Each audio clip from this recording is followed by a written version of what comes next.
Today on the Food Tech News Show, is Smell-O-Vision finally ready for prime time? How do you like a nice glass of 2D printed oat milk? Smart kitchen company Anova announces subscription for its app. A new humanoid robot that can feed your cat and you. And Chick-fil-A, for some reason, is launching a streaming service.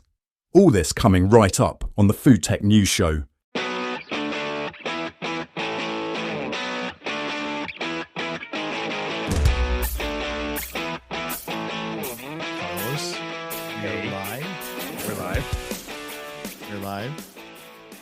How many shows have we been doing, and why is it every time at the beginning we still go, is this on? Like, is this the internet? Yeah, every time. Like, I figured we would get this start going. You kind of have your little morning drive time DJ voice that kind of gets it going. I always do. It's right here. It's right here waiting. The Food Tech News Show is brought to you by Food Tech, a company that we don't have and doesn't exist. Acme Corporation. And we're coming to you live from Seattle, Washington. Very rainy, which is very on, brand for Seattle. I like it. I like this light drizzly stuff. I like taking walks in it. I do like the sunshine, so I'm going to be bummed around like October, November, and this perma rainy. But I kind of dig this right now. So. For me, and I've said this on the show before, I love the rain. So let's bring on more rain. I'm fine with it. It's been so hot for the summer. But yes, enough about the weather. Let's talk about other news, which is food tech news.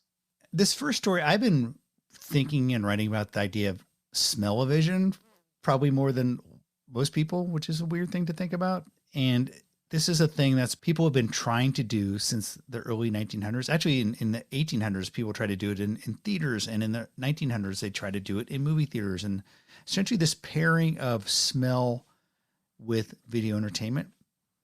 None of them have taken off because it basically worked like crap. But there's a company called Osmo that is working on understanding the world of smells and digitally recording them. And they are building an AI to essentially build out a map of the world of smells. It's led by a founder called Alex Wilshko. Looks like a Russian name. He's a Harvard-trained ex-Google with a PhD in olfactory neuroscience from Harvard. Like he just rolled out of the factory as the perfect person to start a smell AI company. Mm-hmm. And his company's Principal Odor Map was created by their model. And apparently this map has outperformed human panelists in predicting the consensus scent of molecules, which makes for a significant advancement in olfactory science and demonstrates that AI can predict smells based on molecular structure. I think this is kind of a fun story. I would love to have like a TV I could turn on and watch a movie about someone walking through a jungle or through a downtown. Although I don't know. Jungle, maybe not. Yeah. I don't know if I want downtown smells wafting into my living room. Yeah.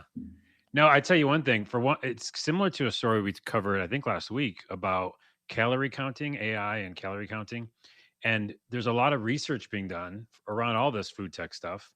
And you always wonder about how is the application going to work, right? So they're working on smell-o-vision, but how does that enter the workspace and how, the living space? How does it get to my TV? How does it go to the movie theaters?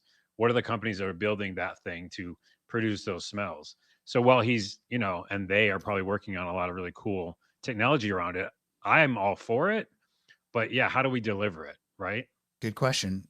I think about 5 years ago, Roku, filed a patent for possibly identifying smells in your house. So it was kind of a reverse smell-o-vision. It essentially detect if you were, I think it's Roku or maybe TiVo. I think it's one of the two. Huh. And they would detect what you're cooking or what smells are wafting through your house. So if you like to make Indian food or Mexican food, it would detect that and then send a commercial targeted. So it's kind of a bit creepy. You know how you feel like you're talking about things and all of a sudden your iPhone or your Alexa starts sending you advertisements about a product you've been talking with your friends about. I feel like this is an even creepier idea where they would basically say, hey, this person loves Mexican food. Let's send him some Taco Bell advertisements. Weird. Yeah. And by the way, that already happens on our phone for sure. Like it already happens. Like you're talking about something and it shows up as like an ad somewhere or on your Facebook page. But I will say this, that's a creepier version where it's like, listening /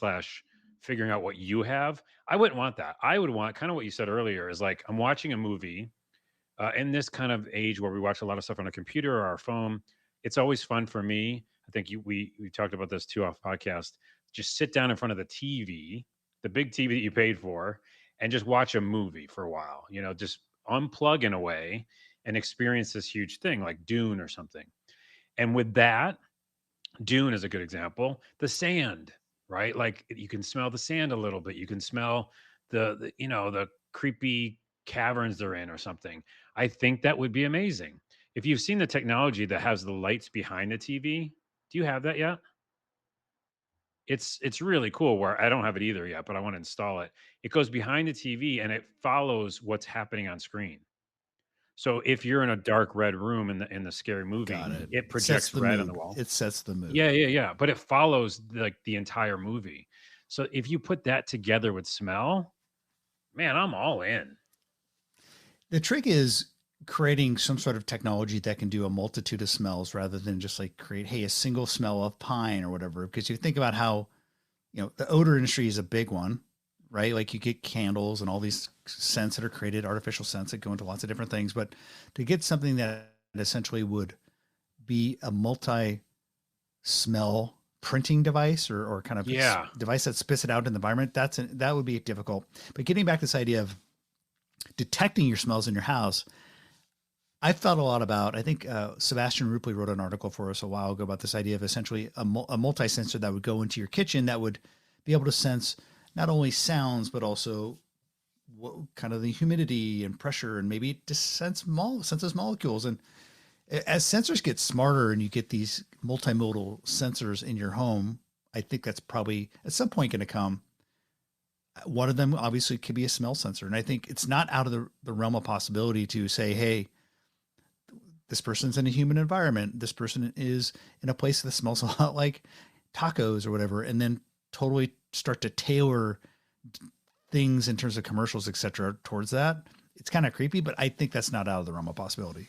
And also I wonder, like, besides me making a purchase, like what is the upside for me to have that in my home? Right. I mean, it's upside for the advertisers is huge. The upside for me as a consumer is what? Yeah, I mean, the advertising aspects are creepy. It'd have to be sponsored or whatever. Maybe Amazon puts it in. Like, I mean, in a sense, I feel like the Amazon shows are kind of like a little bit creepy little sensors that are listening to audio in your house. But I think if you had a smart home multi-sensor in your home that could detect, for example, rapid increases in heat, for example, or certain types of, I don't know, gases, like, I don't know, maybe you have like methane in your house. I don't know. But there's obviously safety implications that I think could be tied to smart home. Yeah. I don't know. I think there's lots of things you start to think about. Hey, this could be something that could add to like a smart home type of experience and living style. Yeah. I mean, I definitely feel like it is part of the words smart home, right? That it makes a lot of sense. I would say that if you put it in your refrigerator, maybe it could like tell you when food goes bad. You're like, hey, listen, you got some bad eggs in there. Better get them out of there. Or those dishes in the back. We always have that one dish. Like, And there are smart refrigerators. I know Amazon has a patent on one that essentially is putting a gas sensor in your house, in your fridge, and a lot of it is gases emit from food that expires, and they could kind of detect where it is in the life cycle. So I think that's one obvious application. I haven't really seen a commercial rollout of that. There's been a couple. I know. I was going to say, trying to create essentially what are next generation food storage devices. We've seen a lot of fridges at all these shows, and I've never seen that fridge yet. Right. So, yeah, mostly ones with cameras. If you're going to get any sort of sensors, a vision sensor. But before we leave this story, though, I was reminded of when I looked at it about the stickers. Do you remember the scratch off stickers that you would smell? Mm-hmm. And us who are older, the younger people might not know, but like it was a huge deal. And I even had a sticker book, which is so weird to me now to think about that, where I collected stickers. I guess that's kind of cool now, actually. And a lot of those stickers that I collected were scratch and sniff, and they lasted forever. Yeah. And I remember like pizza and root beer, and I would just be like smelling it. And they smell great. There was John Waters, I think it was John Waters had a movie, I think in the 80s, where he essentially created a movie and had a strip, essentially a scratch and sniff. And so it actually guided you when to scratch during what scene to scratch, and you could get the smells of the different scenes. Very kind of old school scratch and sniff, but I think it was a kind of fun experiment. It seems like a John Waters thing to do. It is. I remember hearing about that. And also, we didn't talk about it, but a lot of the stuff, like you said, in the 30s and even in the 60s, they built things into helmets. They tried a lot of stuff before. So it never made it to the consumer market for maybe for a reason. And so that's a question. But I do think like digital reproduction of smells would be an amazing addition to the world of VR. Imagine being yeah, in an immersive experience in a virtual reality headset, and then you're in a certain city and you're walking down the street, and as you pass these restaurants or whatever, I think you could just imagine how immersive that would be. yeah. Next story is how would you like a nice glass of 2D printed oat milk, Carlos? Does that sound something like you'd like to have a glass of? Yes, because I have oat milk every day in my mocha. So, Well, now you can possibly get it shipped to you in essentially oat milk strips. Milkadamia, known for their macadamia-based milks, announced their first oat milk this week, and it isn't just any oat milk; it's actually oat milk that is 2D printed on strips, and they're calling it their flat pack oat milk. Essentially, it is milk paste printed onto flat sheets using a proprietary 2D printing process, and then each sheet can be put into water that soaks overnight. In the morning, you have a glass of milk, or you can instantly blend it and have an instant beverage. And so it sounds kind of weird. You might ask why they're doing it, but I think in terms of if you know how much CO2 is emitted, how much plastic waste there is around bottled beverages, I hmm. think this makes a lot of sense. I have a bunch of questions. One, I don't like the words milk paste. That that bothers me. Just like certain people don't like certain words. That one I don't like.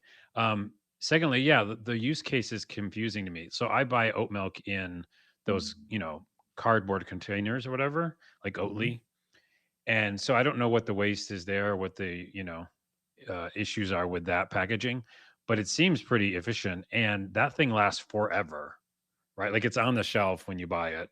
You don't Yeah. have to refrigerate it.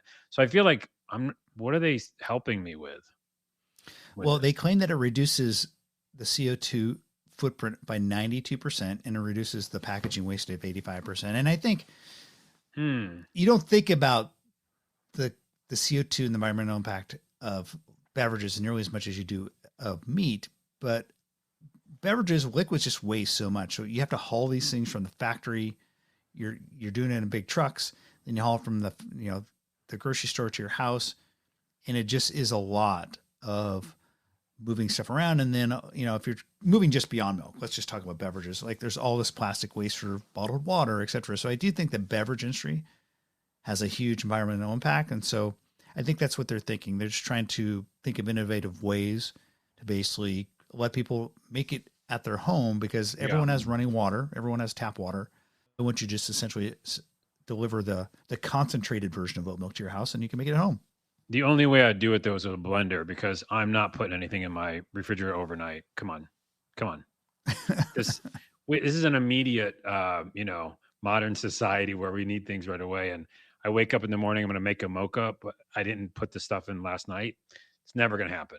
So it had to be, yeah, I put it in my blender with like my own coffee or something, maybe. What they need to Maybe. do is sell it to Starbucks. I mean, if they could do it in large quantities to do it in the stores, are you thinking more like, hey, this could be a Starbucks product you buy? No, I meant like they could do it, like they could use that to save all that stuff on the waste or Yeah. whatever. They could just be like, hey, Starbucks, you no longer get the like containers. You just get these little sticks that you have to put in a blender first or something. I Yeah. don't know. I don't I mean, there already is, and there's know. obviously a lot of like concentrated concentrates and powders to make drinks at home. So that's the one thing I was wondering about. Why 2D printed strip of oat paste when you could Yeah. basically say, hey, you could send me a little scoopable powder to make my oat milk. I've seen that at Costco. Yeah. And we've all bought an energy drink. I buy these hydration packs where you can basically put hydration powder into your glass of water and then you make it. So a lot of us are already mixing little beverages at home. I just True. wonder why they decided to do the strips. Yeah. Protein shake. I got all that powder. That's how I do it. So interesting. Milkadamia isn't the first company. There's a company called Vegans out of Europe that got a patent on this. There's also a company called Smart Cups that prints their drinks, but they do energy drinks and they print the concentrates directly into the bottom of a cup. So you have a little cup, you put some water in it, and you have an energy drink. And apparently the cup is really environmentally friendly. even though it's disposable. It's like made from, I think, plant-based materials, etc., and it's fully compostable. But this is not an entirely original thing to Milkadamia. I just thought it was interesting because they are a pretty big brand name in plant-based milk. Yeah. We'll see. We'll see. Moving on to the next story. This is a smart kitchen tech story. Long and well-known startup in the space of Nova, now owned by Swedish conglomerate Electrolux. They really, I think, were the biggest winner in the sous vide circulator market. They were acquired by Electrolux, I think, in like 2019 or something like that, 2018. Anyway, there's one of the criticisms, I think, of kitchen tech and just connected devices in general. This is this idea of, hey, what happens when the app stops working? If like an app is central to the experience, or what if they start to change the monetization models and you bought a piece of hardware with an app that works with it, and all of a sudden, years later, they decide to charge a subscription fee? Well, that's what Innova is doing. The CEO of the company announced that they will start charging a subscription fee for the app for the Innova sous vide circulators, the previous generation. And Steve Savagian, the CEO, says that the decision to do this was based on the fact that each connected cook costs them money, a cost that gets pretty significant when they say that they've done hundreds of millions of cooks, which seems like a lot to me. I think they've probably done a total of hundreds of millions of cooks. I don't think all these people are using their app. I know I have an Innova circulator. I just stick it into a big thing of water. I haven't used the app forever. And I just hit go on it. I imagine most people do that. The new subscription is $1.99 per month or $10 a year. And so a lot of people weren't happy about this, Carlos. A lot of people were complaining online on the blog post as well as Reddit. One person said, I like the product, bought it for friends and family as a gift. I will no longer be using this product. Regret ever supporting this company. Another person said, you've watched Sonos app troubles and thought, hey, hold my beer. Charging your customers for your inability to innovate is a doozy. Obviously liking it to the Sonos issues with their app. But what do you think? If you had a sous vide circulator, would you feel betrayed? I think it's more about, because it's not that expensive, just to be truthful. Like that, what is it, $10 a year? Come on. Yeah, it's not much. I pay a lot more than that for Netflix and other things, which I know are giving me different types of entertainment. But so I don't think it's the money. It's just the kind of, whoops, look over here and we're doing this over here. And people never like that. Secondly, people online love to hate things. So there's a little bit of that going on when I read some of those comments. It's like, yeah, just calm down. Like it's not a cool thing to do, but at the same time, it's not the end of the world. So I don't know. I don't think it's the price point. I think it's more of like you said, like I don't have that device, but if I had something like that, I would literally just turn it on, put it in the water, never even like go near my phone.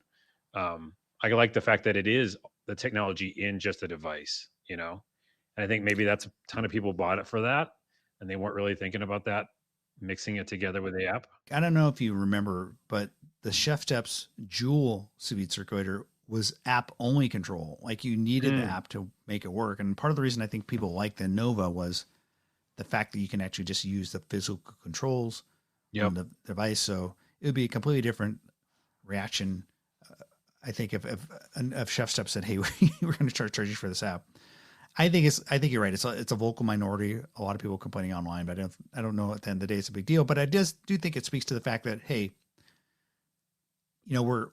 we're used to Apple and smartphone companies like forcing us to upgrade, and then they eventually end of life stuff when they just feel like, hey, we need to start putting our attention on the latest generation of product. With appliances, I feel like people think these things last forever. So I think like this is Innova saying, hey, we're going to try a more smartphone based approach, like a technology product approach versus like a cooking gadget approach. Because I think most people expect their cooking gadgets to go on forever. I think this also brings up an interesting point that I just thought of, which is, I wonder if humans are like, as technology gets better and more embedded, which we've seen every year at CES and SKS and all the different shows, do we start wanting the technology just in the appliance and not to ever have to go back to our phones? Like, is that transition happening now? Because I know for me, I'm exhausted with the phone. Like, and as we look at glasses and as we look at other things that are wearables and things that we don't need to have to just be going back to the phone, we can just do it all within whatever, device we have. maybe people are thinking of a little bit more like that. Hey, my refrigerator's smart. Never have it talk to my phone. Just let me do it all there, like the Jetsons. I don't know. Maybe that's the transition point. I mean, another part of the story is they're also going to stop supporting Bluetooth and Wi-Fi for these older models. And one of the use cases around that is if you have a sous vide circulator and you're, say, running home from work or you run to the store, you can actually remotely turn on your sous vide circulator and initiate a cook or turn it off. That I think is a thing that is only possible through your phone and your apps. I think there are some feature sets. Another idea would be like a refrigerator with a camera in it, and you can't remember if you have milk while you're at the grocery store. You can look at your phone. So I do think there's applications that where benefits come through connectivity and through apps. But I think you're right. For a lot of people, for basic functionality, they don't need that.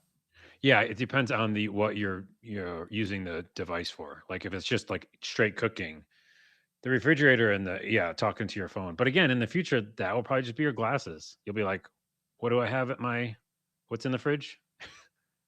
That's how you do it. Last story of the day is about a new robot. I needed to throw a robot in here, story in here for Carlos. There's a new humanoid robot out of China called the S1 robot, launched by Stardust Intelligence. Well, I'm all in if it's a Starbucks robot. It's Stardust Intelligence, and they've made a robot with a human-like upper body structure mounted on a wheel base. And there's a video. I don't know if you got a chance to watch a video. Mm-hmm. It sees the robot giving cat food to a cat and serving tea in a cup. And it can play musical instruments as well. Like it seems like it does a lot of things. Every time, every month or so, we see a new humanoid robot. It seems popping up. And every time in the videos, they're doing something with food. Yeah. So this one definitely seems like it could be interesting if we're looking at that humanoid robot that works around the house, makes us a cup of tea. What do you think? Yeah, it was making waffles and coffee. I'm all in.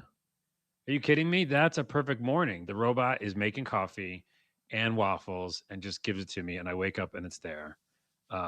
Again, it's always the footprint of the robot. Like in my little teeny studio apartment, it's not happening. You know what I mean? Even though it has a wheelbase, which is nice and easier to move around, it's going like 5 feet before it hits something, or 2 feet. So yeah, it's just, again, how do you make it cost efficient? How do you have it move around a house and not just fall over? I don't know. I want this thing. I watched Sunny, the show Sunny. I want that robot. But I don't know how it happens. I don't know when we get there cost wise and just like functionality wise. Like this thing was jumping around and doing all these cool things, but like, can it do that in houses? Like, what is its proximity? It was doing kung fu. Like it could be your home defense robot, and then serve you a meal right after it beats up the perpetrator. So, by the way, will you have one? Do you want one? If it worked that well, it depends what the cost is. I mean, I am watching Sunny too, so it's a little bit creepy, this idea of like a humanoid robot. But I do think it'd be fun to have one. Yeah, we never talked about if you would actually say yes. It sounds better than the Apple one that's essentially is an iPad standing on a table. It sounds like an iPad on a table is something we can already have. I said this was the last story, but I want to move on to a new story real quickly because I want to get your opinion. Did you see that Chick-fil-A is announcing a streaming service? I did not see this at all. Yeah, they've been roundly mocked. Like Chick-fil-A is essentially announced that they're going to be doing a streaming service for family-friendly, mostly unscripted original shows. And they're in talks to acquire and license content. They're talking about doing game shows and reality TV shows.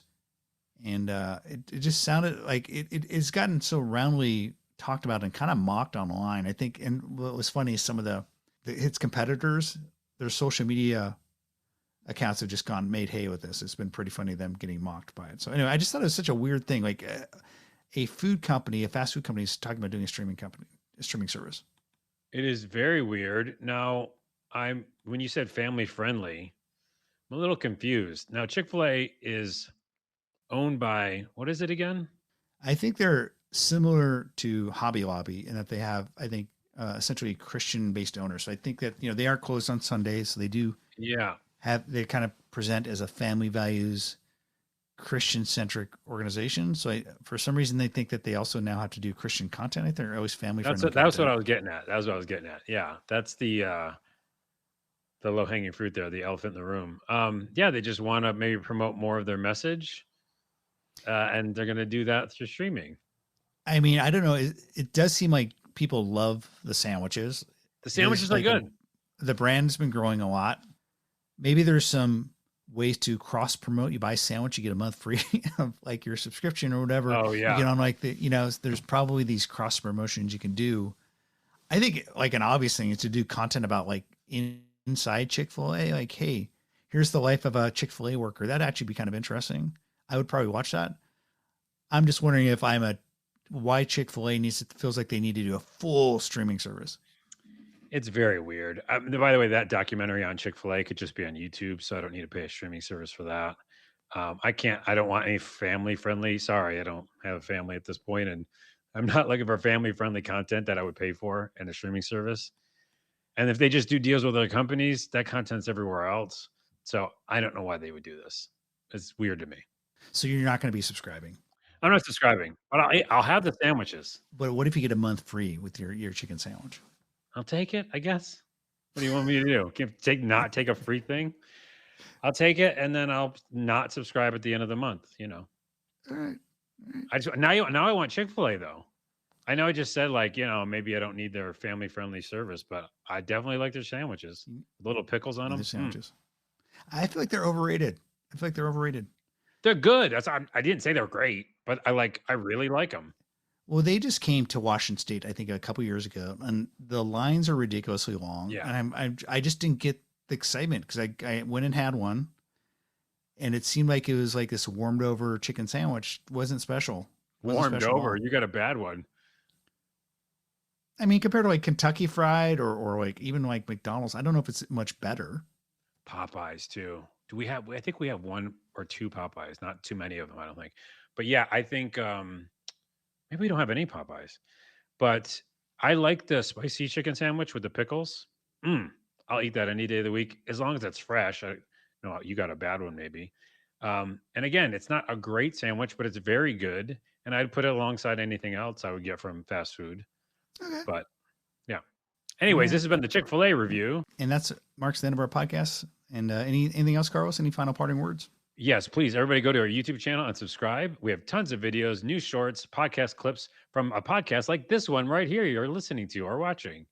And you can get little snippets. You don't have to watch the whole thing if you don't want to. You can just get a little clip of Mike saying something funny or me saying something maybe funny. And then also go to our Twitter. We still are on Twitter /X, Instagram, and where else? TikTok. So check us out on those social channels, please. We're not on Friendster anymore. We're not on Friendster or MySpace, but we might be going back to MySpace. I'm going to make it happen. All right. Thanks, Carlos. All right. Thanks. Bye. Bye. That's it for the Food Tech News Show. Make sure to smash that like button, subscribe, rate and review the podcast in Apple Podcasts, Spotify, or wherever you get your podcasts.